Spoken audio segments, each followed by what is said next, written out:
بسم اللہ الرحمن الرحیم۔ اس پر بات چل رہی تھی کہ جو آپ کے پاس فتویٰ ہے، جو نظریہ ہے، جو رہنمائی ہے، اس کے پیچھے معلومات، اس کی بنیاد میں معلومات اور علم آپ کا درست ہونا چاہیے، دلائل آپ کے معتبر ہونے چاہیے، مستند ہونے چاہیے۔ سنی سنائی باتیں، افواہیں، پروپیگنڈے یا ادھوری باتیں، ناتمام باتیں یا عصبیت زدہ باتیں، اس سے بچنا چاہیے، خصوصاً اہل علم کو۔ تو کل میں نے عرض کیا تھا کہ 4 جگہ ایسی ہیں، کل 10 جگہ ہیں، ان میں 4 کل میں نے بتا دی تھی جہاں سے معلومات صحیح ہو سکتی ہیں۔ پہلی جگہ بتائی تھی تخصصات، کہ ہمارے تعلیمی اداروں میں تخصصات کا اضافہ ہونا چاہیے، اور وہاں پھر تخصص کے نتیجے میں جو ریسرچ ہوگی، جو تحقیق ہوگی، وہ معلومات صحیح ہوں گی ہمارے لیے، بشرطے کہ ریسرچ کا اور تحقیق کا طریقہ صحیح ہونا چاہیے۔ بہت سارے لوگ وہ ماہر ہوتے ہیں، ماہر شمار ہوتے ہیں کہ ہم فلاں اس کے ماہر ہیں، کسی خاص فرقے کے ہم ماہر ہیں، لیکن ساری عمر میں اپنے کمرے سے باہر نہیں نکلے، کیسے ماہر ہو جائیں گے؟ ان کو سفر کرنا چاہیے، لوگوں سے ملنا چاہیے، معلومات لینی چاہیے۔ تو تحقیق اور ریسرچ بیٹھے بٹھائی نہیں ہوتی، جس کا تعلق بیٹھنے سے وہ ٹھیک ہے، لیکن اس کے لیے چلنا پڑتا ہے، جانا پڑتا ہے۔ دوسرے کے اداروں میں اور جماعتوں میں خصوصی شعبے ہوتے ہیں، ڈپارٹمنٹ ہوتے ہیں، ونگ ہوتے ہیں، دنیا بھر میں یہ قاعدہ ہوتا ہے، اور اس کو تعلقات عامہ بھی کہتے ہیں، امور خارجہ، اس قسم کے۔ تو وہاں سے جو اس کے لیے جو مستقل مختص لوگ ہوں، اس شعبے کو چلانے والے لوگ، ان سے جو معلومات ہوں گی وہ بہتر ہو سکتی۔ تیسرا میں نے عرض کیا تھا کہ دنیا بھر میں یہ قانون ہے، طریقہ کار ہے کہ جب بھی کوئی مسئلہ ہوتا ہے تو اس شعبے سے کے ماہرین کو بلایا جاتا ہے، یا ان کو باقاعدہ تنخواہوں پہ رکھا جاتا ہے، یا ان کو جز وقتی طور پہ ان کو بلا لیا جاتا ہے، ان سے بریفنگ لی جاتی ہے، پریزنٹیشن لی جاتی ہے۔ تو ہمارے ہاں تو یہ طریقہ بھی نہیں ہے معلومات لینے کا، مستند لوگ، متخصصین سے، ماہرین سے معلومات لینا۔ جیسے ہم یہ کہتے ہیں کسی کو مسئلہ معلوم کرنا ہو تو مفتی سے معلوم کریں، یہی کہتے ہیں نا۔ اگر ایسی کسی نے کتاب میں دیکھ لیا اور یہ پتہ نہیں کتاب کس کی ہے، تو اس کو ہم کیا کہیں گے کہ یہ معلومات آپ کی صحیح نہیں ہے اور آپ نے غلط طریقہ اختیار کیا ہے۔ مریض ہوتا ہے تو ڈاکٹر کے پاس جانا چاہیے، استفتاء مسئلہ پوچھنا ہے تو مفتی کے پاس جائیں۔ تو بالکل اسی طریقے سے اگر آپ کو کوئی قومی سطح کا مسئلہ حل کرنا ہے، یا رائے دینی ہے، یا بین الاقوامی سطح کا کوئی مسئلہ ہے، یا کسی تحریک کے بارے میں، کسی جماعت کے بارے میں، کسی شخصیت کے بارے میں رائے قائم کرنی ہے، تو بیٹھے بیٹھے کیسے آپ رائے قائم کر لیتے ہیں؟ چوتھی جگہ یہ ہوتی ہے کہ مستقل اس کے لیے ادارے ہوتے ہیں، ریسرچ کے ادارے، خاص طور پہ جس کا تعلق پالیسیوں کے ساتھ ہوتا ہے، اس کو تھنک ٹینک کہتے ہیں۔ دنیا میں بہت 7,000 کے قریب تھنک ٹینک ہیں آج کل، جن کو بین الاقوامی سطح پہ مانا گیا ہے، اور اس میں سب سے زیادہ امریکہ میں ہے، پھر چائنا میں ہے، پھر برطانیہ میں ہے، پھر دوسرے ممالک میں۔ ہم لوگ اس میں سب سے پیچھے ہیں۔ ان کا کام یہی ہوتا ہے۔ تو 4 جگہ تو یہ ہوگی جہاں سے معلومات ملتی ہیں۔ 5ویں اسٹیبلشمنٹ جسے کہتے ہیں، نام سنا ہے اسٹیبلشمنٹ؟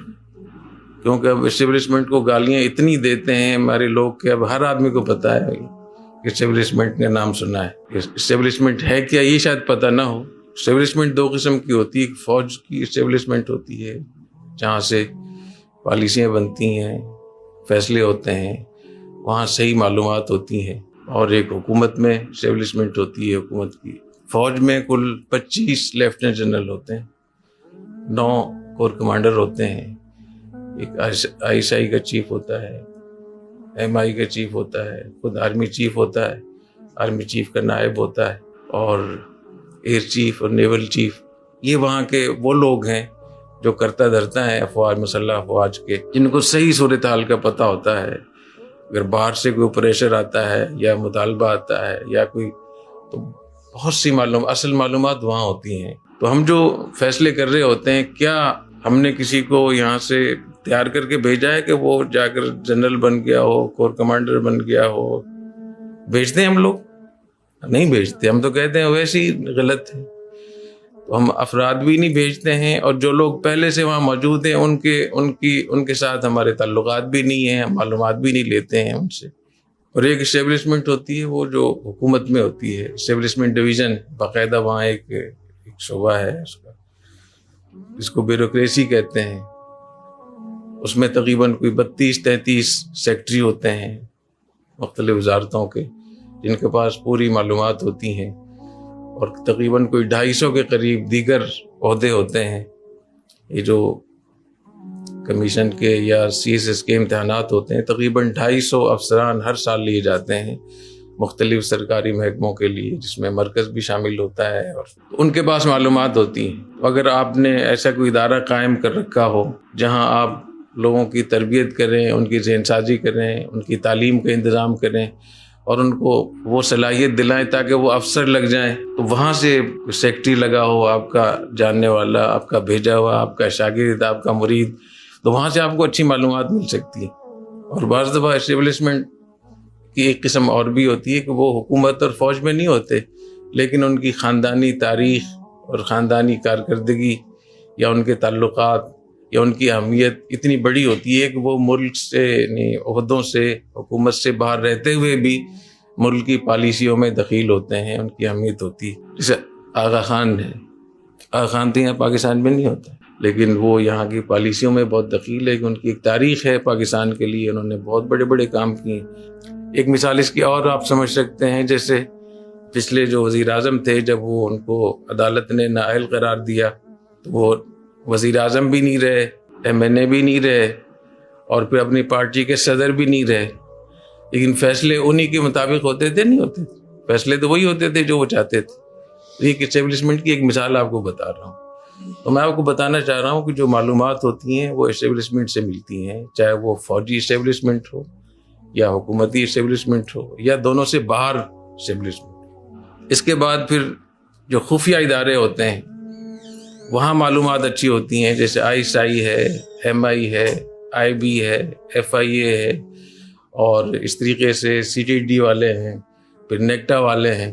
یہ وہ ادارے ہیں، اور بھی ہیں، جہاں بہت معلومات ہوتی ہیں، اندرونی بیرونی، ان کو بھی آپ بہت برا بھلا کہتے ہیں.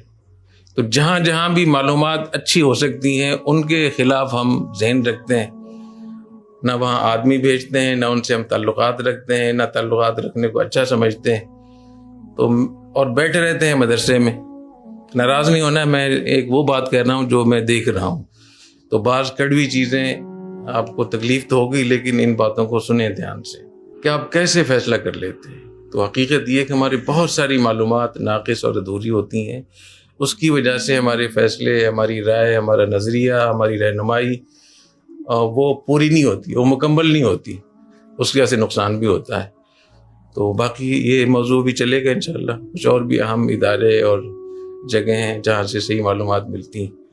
اللہ تعالی ہمیں سمجھ اور بصیرت اور تفقہ عطا فرمائے، حکمت اور دانش عطا فرمائے. سبحانک اللہم و بحمدک، اشہد ان لا الہ الا انت، استغفرک و اتوب الیک.